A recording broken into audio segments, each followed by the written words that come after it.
Hello and welcome to Elev8, a podcast by Aptitude8. I'm Connor Jeffers, and joining us is somebody that you might consider a little bit of a social media celebrity, at least in and around the HubSpot ecosystem. And so today we're really excited to have with us Max Cohen, who is technically a solutions engineer at HubSpot by day, by night. I hear sometimes by the weekends, and also considers himself to be a TikTok cringe lord, which if you've been active on LinkedIn, you've likely watched one of his many wonderful videos. Max, thank you so much for coming and hanging out with us today. Honor, thank you for having me. I've been looking forward to it, and it's been a wild ride, this whole cringe lord thing. So I'm What does that? What does that mean? I have no idea. That means nothing to me. I read it. It was sent to me. I will have anyone who's listening know that Max specifically told me to use that. Put it in my LinkedIn title.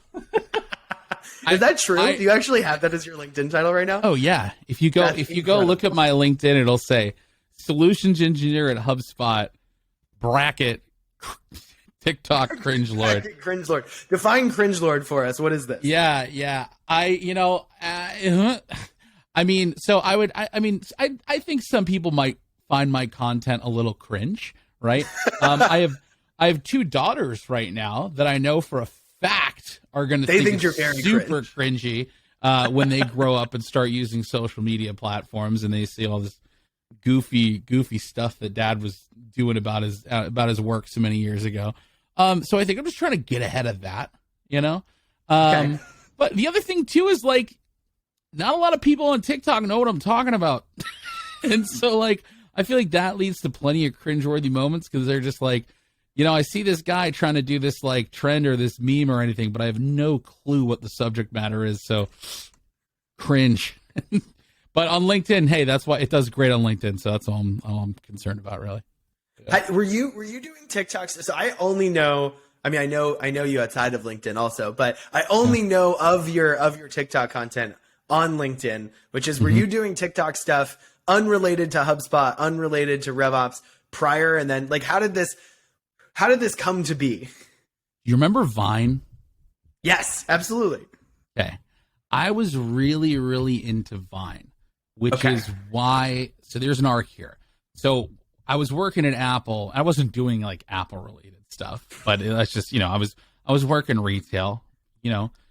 I was out in Palo Alto designing iPhones. Yeah. I got a funny story about that too.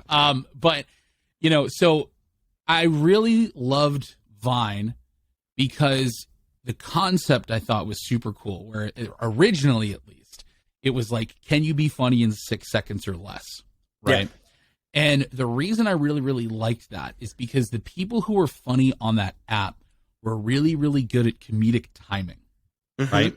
Whether it was a perfectly laid out punchline or a perfectly timed punchline or a perfectly cut scream, right? Or how people got creative with the looping mechanism that was still kind of a fairly new thing for that medium.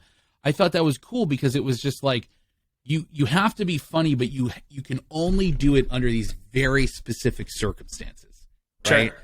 And I liked the challenge of it, right? So I never went viral or anything. Not that I've really gone viral on TikTok or anything like that either. But I did a lot more of the goofier stuff on Vine. Then Vine died because they never figured out how to monetize creators, even though that's really where a lot of it really started taking off, right? But they never really were able to figure out the monetization thing. And then I don't know what happened. Twitter bought them or someone bought them and they went out of business to try to come back. Didn't work. But then TikTok literally turned into Vine. Yeah. Right. And I think before TikTok was just a lip syncing app for music or whatever. Musical.ly. Yeah. It was Musical.ly. You're right. Yeah. It was called Musical.ly. And then I don't know how, I think a lot of the people who were on Vine or creators on Vine came over and were just this is basically Vine. And then started creating the same content they were creating over there. And I think TikTok probably realized that and knew it had something and then switched its format up. And I came pretty late into the game, right? But the reason I started creating content on there is primarily because I switched roles here, right? So I'm a solutions engineer now. If you don't know what a solutions engineer is at HubSpot, Basically, we get brought on as like strategic partners on deals. So when you have a customer who's evaluating HubSpot and they have, really deep questions around the functionality of the product, or really deep questions around how to do integrations and things like that, we'll come in and we'll coach reps on how to do their demos. We'll like do certain demos depending on like how complex it is. But it's mostly there to like support the reps, but also be like advocates for the customers too. So we do a lot of different things. We like approve larger deals, all this kind of stuff. We do way more than just like get on calls and demo stuff, which Sure. A lot of people think we do, right?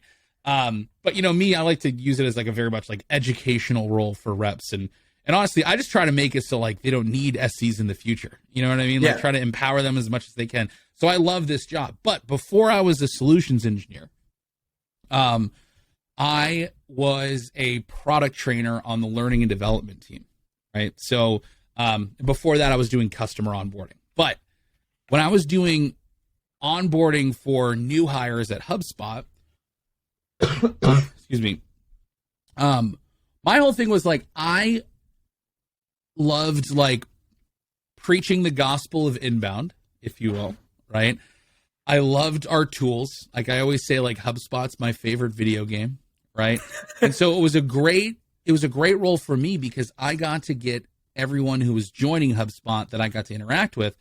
I got to try to do my best to like pass on a little bit of my energy to them and like try to get them as excited about HubSpot and working here and our product and the inbound methodology as best I could, right? And it was cool because I was in front of like anywhere from like, maybe sometimes 20 to 30 to 40 to 50, 60, sometimes 90 new hires in a class.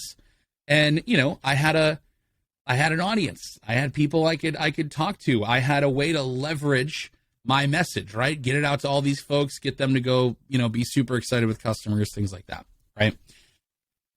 When I left that team and joined the SE team, I no longer had that outlet, right? And every good comedian needs an audience. Yeah, true. Or else he's just a guy cracking jokes. Yeah. But that's also when I kind of like discovered TikTok, right? Because I'm a big scroller, you know what I mean? Like I consume lots of content. And TikTok was just hilarious to me because again, it had those like same feeling, same like, comedic stuff you could do that Vine had, right? Had the same sort of vibe, if you will. And one day I was just like, all right, like, I don't have my audience of new hires to talk to, like, what can I do? Right. And I think I started on TikTok by making like breakfast content. Right. And it was funny because I made a couple of videos of me making like burritos or eggs or like whatever. And one video ended up getting like 250,000 like views and like thousands of likes, which was like super cool. I was putting like way too much butter and like some scrambled eggs or like something like that. And that's where I got like a bunch of followers at the beginning. And I was like, oh, sweet, this is awesome. But then I was just like, I'm not passionate about making like cooking content, right? And then just like one day I was like, I had seen this trend and it was, I can't even remember. It was like just one where it's like, they were like doing this like dance or whatever, like in front of like a bunch of other people.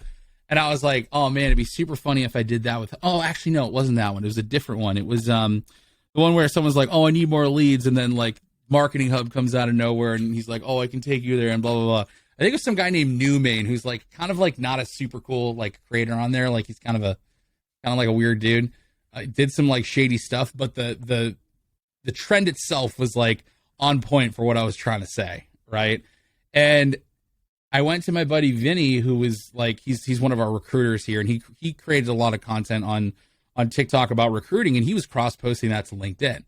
And I kind of went to him being like, asking like for permission. Yeah. I was like, do you think should I post this? Should I do this? Should I do it? Should it? And he's like, that is so on brand for you. I was like, all right, screw it. Let's do it. And so I posted on there. It got like a ton of, good feedback. People liked it. And I think it was cool because like people aren't used to like seeing that kind of stuff like on LinkedIn. Right. And I've got a whole theory on how LinkedIn has like changed because of the pandemic, but that's neither here nor there. But it took off. And after that, I was like, all right, cool. I guess I'm making TikToks about HubSpot now and just kind of I was like, cool. But it's great because, you know, like I went my whole life without like any sort of creative medium, right? I spent way too much of my life also like convincing myself that nobody wants to hear what I have to say, or I couldn't possibly have correct opinions or an opinion worth sharing, right?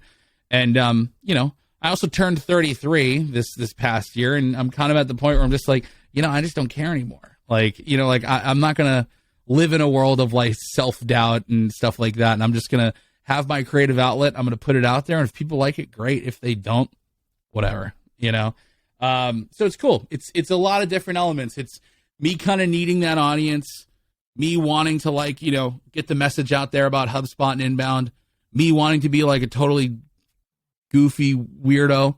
And also like, I don't have time to edit stuff. You know what I mean? I got the short daughters. Perfect. Exactly. I got 2 daughters upstairs. Like if I can edit while I shoot and do something silly on a TikTok and like not have to worry about like editing or anything, I don't have time for that. Right? Like I'm on calls all day. You know what I mean? So like anything where I can do it like something quick, and still get content out there like at a pretty consistent clip, you know, it all just kind of worked out. And now we're here. Yeah. I mean, I think the thing that makes obviously, I mean, your content's super relatable because I think it's super, anybody who's in and involved in HubSpot, which we'll get to that, ecosystem's growing like crazy. There's tons of stuff going on, but I think that the piece that's so cool is that you have this great lens. You have a really good technical understanding. You spend a lot of time in front of customers. And as a result, you sort of have this thing that I think a lot of folks in RevOps and in the HubSpot community resonate with in really significant ways. Do you like, is that all because your role is, I work with HubSpot and I solve problems and I think that there's funny things in those problems? Yeah. I mean, and I think most of it came from when I was an implementation specialist back in the day, because you saw everything, right? Yeah. You saw every reason why, you know, a marketing team didn't want to do things in a certain way. You saw every like weird use case that came through. You saw every sort of objection to like putting the work in on certain things, but also like you saw people do some goofy stuff in HubSpot. And like the thing is in our world of HubSpot and inbound and this and that or whatever, there is just so much like hilarity just kind of baked in to so many different angles of everything that we do, and so much like stuff we can all relate to. Yet there was never really a place for us all to kind of like share that, right? Yeah. Which is, I think, why it's resonating so hard, because like, you know, people can go on like TV and watch like a stand-up talk about like the relatability of like everyday life.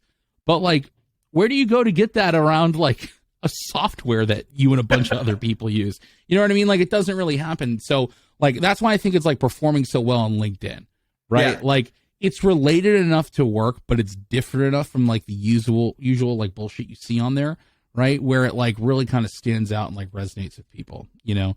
But yeah, it all comes from like, a lot of it's from my onboarding days. A lot of it came from me constantly like thinking about it and retrospecting on it during my like days as a trainer, right? And now it's all, I'm getting tossed right back into it as a like being customer facing again as a solutions engineer. So there's always like new experiences that kind of like drive it and inspire it and stuff like that. So yeah. Well, I know we talked a lot around TikTok content and LinkedIn, and I know that's something that a lot of people may know about you, but I've had the luxury of being in sales processes or other things with you, and I get to see your solutioning and solutions architecture and some of those pieces, and would love, I think something that I think is really interesting is that this role of solutions engineer, I don't know how recently HubSpot has that formally, but I think that like the demand for it right now in HubSpot and certainly in the ecosystem as well is getting immense because the platform's getting more complicated, more technical. The problems people are solving is more interesting. Like what do you see as, what is a solutions engineer trying to do? What are solutions architects trying to do? Like how does that fit into the ecosystem and what have you seen from that role? Yeah, absolutely. Well, I mean, I can definitely speak to it like at HubSpot at least, right? So, I mean, you know, for us, you can't expect like every sales rep to be like an absolute, you know, master within the tool, right? Yeah. Like that takes a long time, and it's really difficult to like scale up a sales org, like just assuming everyone's going to be an expert in the product, right? So, especially if you're hiring classes of 90 some people, right? Yeah, with like a lot of people, right? And so like you have to find a way to be able to scale product knowledge, right? In a way that I think like makes sense and is like tenable for the business, right? Like I'm sure there's a lot of like complex mechanisms of scale behind this that I just like don't understand, right? But I can definitely understand like why they're separate roles, right? A salesperson needs to be really good at selling, like holding people accountable, driving a sales process. They have to have amazing interpersonal skills. They have to be like really, really good at, driving an actual sales process. I already said that, right? But that's a skill set alone by itself. Say it twice. Right? Exactly. It's like it's super important. Yeah. Say it with your chest.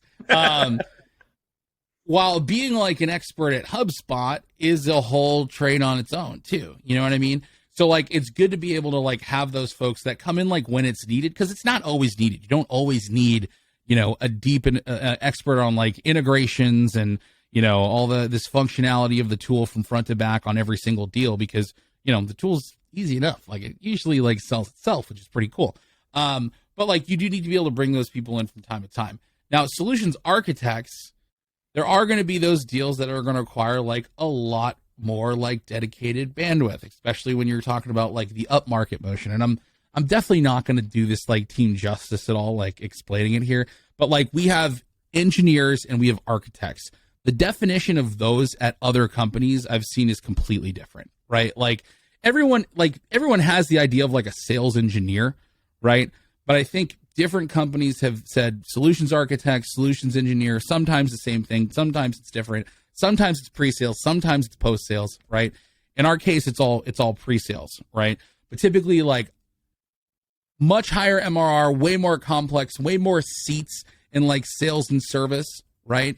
Those really, really big enterprise deals, you generally see solutions architects work on, and they work less deals at a time because they're way, way, way more deeply involved in like a lot of these bigger deals, right? So, a lot of the conversations you're having are different, but it's a much grander scale, right? And it requires a lot more like dedicated work. Whereas like me as a solutions engineer, right? The deals are typically, I work in mid-market, right? So like, they're not infinitely complex like, some of the bigger enterprise ones are. So, the way that I touch a deal could be like, hey, I'm either like giving you some, like, maybe the rep just has some questions for me, right? And I'm answering them, and then they're good to go. They can kind of take that information, run with it. Maybe they need me to join on a demo just so like they have someone to fall back on if any technical questions come up. Maybe they need me to help like formulate an integration. It's usually like, pretty quick and doesn't involve like a ton of my time. But then the architects, they're doing a lot more work on these deals than I am, right? Because they're much bigger, they're much more skilled up, more people involved. They expect a lot more from them, right? So it's a little different. I haven't been a solutions architect at HubSpot, nor have I been an engineer like anywhere else. So it's like hard for me to, I think, like comment on the best way of doing things. And I'm probably not, again, doing their role justice, but it's like different levels here at HubSpot depending on how big the rollout is, right? And like how complex, everything is too. I'd say in the ecosystem of like HubSpot though, in general, and you think of like solutions architects, I mean, that starts to get me. For one second, just before we go into that piece of it, and I think like when you say ecosystem, I was gonna take you there a little bit. Like, what is that like? What is that? If anyone's listening to this, hopefully you're like, oh yeah, I know HubSpot. I know you guys. I know the HubSpot ecosystem. Yeah. But like, what's the breadth of that? Because I think that in the since you've been at HubSpot, that's gotten bigger and changed also. Oof. Yeah. So like when I think of like the ecosystem at HubSpot, I almost like try not to call it ecosystem just because like we have like our app ecosystem and we use that word for like to talk about that. I almost like to think of it as like the HubSpot like universe that we've kind of created. You know what I mean? Because there's like, if you kind of break it down, you've got HubSpot, the software. You've got Inbound, the strategy. Those two things help each other out, right? The strategy is built to deploy the software is built to deploy the strategy. The strategy is, best deployed by the software, so on and so forth, right? So there's that piece. Then you've got the customers that are using it. You've got us, the company that's selling it.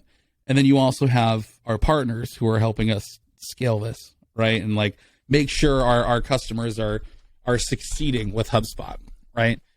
And then now you've got things like integrations, and you're starting to evolve all these other companies that want to be able to send data in and out of HubSpot and all this stuff. And then now you also got apps being built on top of HubSpot, right? So when I think about like the ecosystem, I'm thinking of like all of these things kind of like combined into one, and like this universe, right, that's been created because of this wonderful thing called HubSpot, right? And I know there's like sort of two places we can go in this conversation. Sure. We've got like two very separate parts to talk about. I wanted you to define that before you jumped into sort of like how you see it fitting into the ecosystem, because I know like we throw that word around all the time. And I think that the breadth of it, right? I think that like there's that IDC white paper that's like, oh, there's the 18 billion ecosystem opportunity. And like, what does that mean? And I think you just encapsulated it really, really well. Yeah. Yeah. So, I mean, I don't know. So like, where do you want to go from here? Right. Cause like we're talking about apps, right? Which I think is a really, really exciting piece of it. But then I think also just like, being on TikTok, I hear a lot of people talking about like breaking into tech, right? And this whole concept of like, hey, first generation tech, getting a job at tech. I'm sitting here just like, break into the HubSpot universe. Like, forget tech by itself. Like, even in just like our sphere, there is like so much. So like we can take it whatever direction you want. Where you want to start? Yeah, I mean, what excites you the most? I think we can talk about. Let's see, but we'll give you Max's playbook, because you don't come from a tech background, like from a traditional tech background. So like your journey in here is super interesting. But like what excites you about the future of where this is going? And then we'll talk about like I don't know how other people can get into it.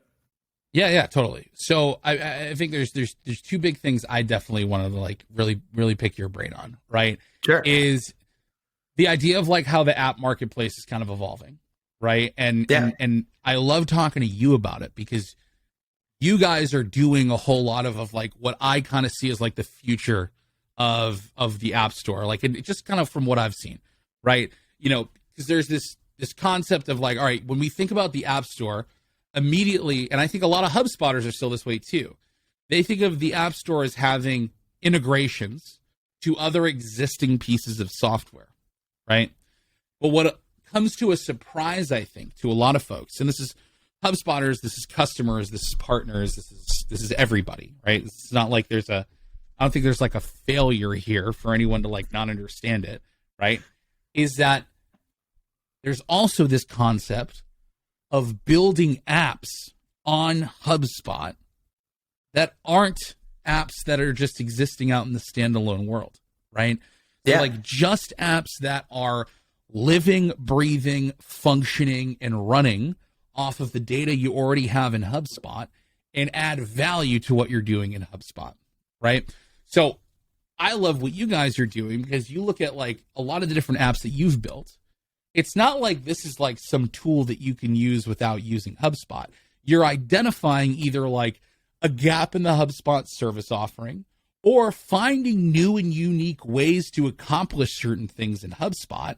You're listening to our customers, and then like you're building it in, right? You're saying like, hey, if it doesn't exist, we're going to make it exist, right? And like, I kind of think of like the way that I kind of think about that. I know I heard someone talking about this a while ago, and I need to like remember who it is, because they really kind of made this whole thing make sense for me. It's almost like HubSpot is your iPhone for your business. Yeah. And it comes with a bunch of apps on it already, just like your phone does.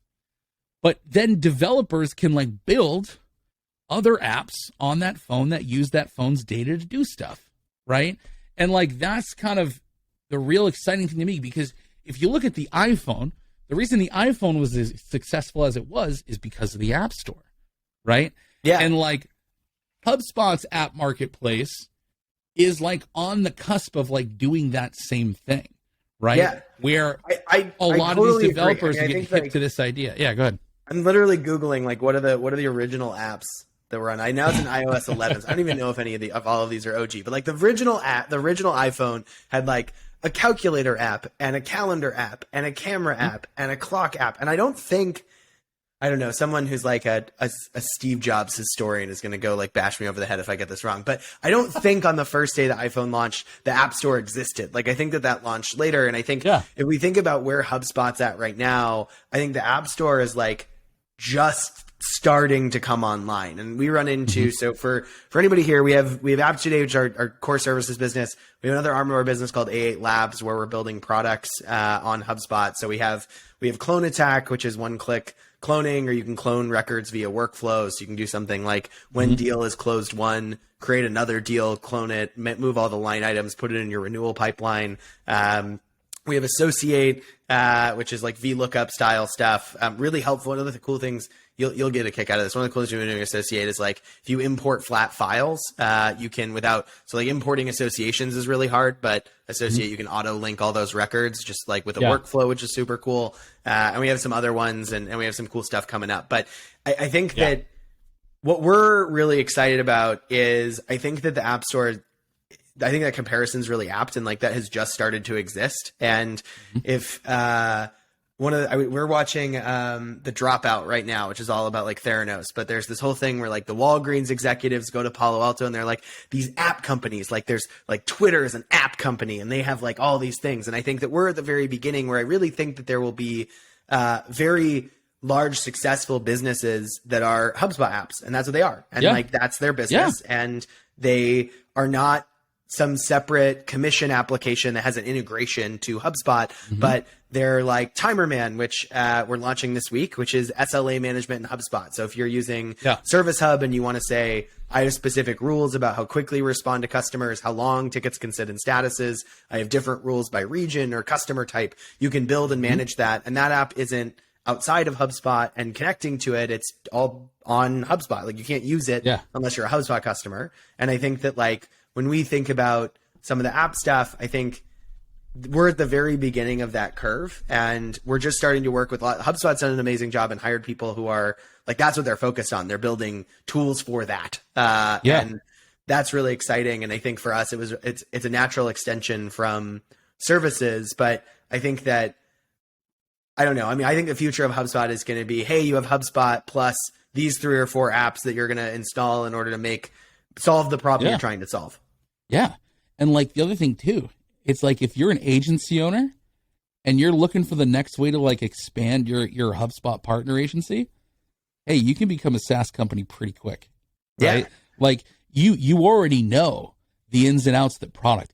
You probably have some ideas of how to make it better.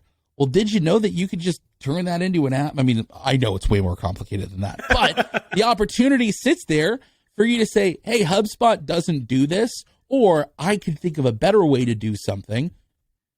Build it and sell it and just have it run on HubSpot. You don't have to create like, a whole separate software, right? It can just be something that lives on HubSpot, and it can, like that could be another source of revenue for you, or like whatever. You know what I mean? Like I'm not the chief business builder over here, right? So I'm sure it's more complicated than I'm making it sound. But like this is a very, very exciting new opportunity for partners trying to figure out, hey, where else can we like develop different sources of revenue, but also like stay within the subject matter and the area that we like to play in. You know what I mean? So I think like that's like super exciting to me. There's just so much good data. Like, you know what I'm waiting for? Who's going to build the ERP system that's built for HubSpot? Right. I think we're early on that one. I think it's going to happen though. Like there's no question. I mean, I think that like I think we're already seeing this with HubSpot as we're not a marketing solution. We're a CRM platform. And that means that in platform, I know it's very intentional there, but that you can build all this really amazing stuff on top, and the functionality set and the feature set that's there is less of here's a tool that solves your sales problem or your marketing problem, and here's a whole bunch of functionality that you can build whatever type of solution you want on. And that can be one off for your company or for one client or sort of wherever you sit in that interaction, or it can be something that is reusable and repurposable and can be deployed into other parts of the ecosystem. And I think that there's a lot of opportunity there for sure. Yeah.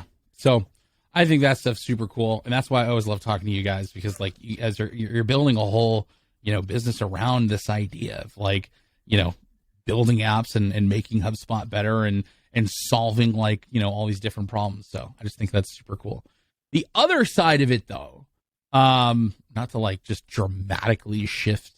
No, I think it's a good shift. I think it makes total sense. It's like, here's the opportunity in the HubSpot ecosystem and not enough people are capturing it. Also means like, how exciting is it to be in the HubSpot ecosystem? And it is. And how much of an opportunity is that for everybody else? Yeah.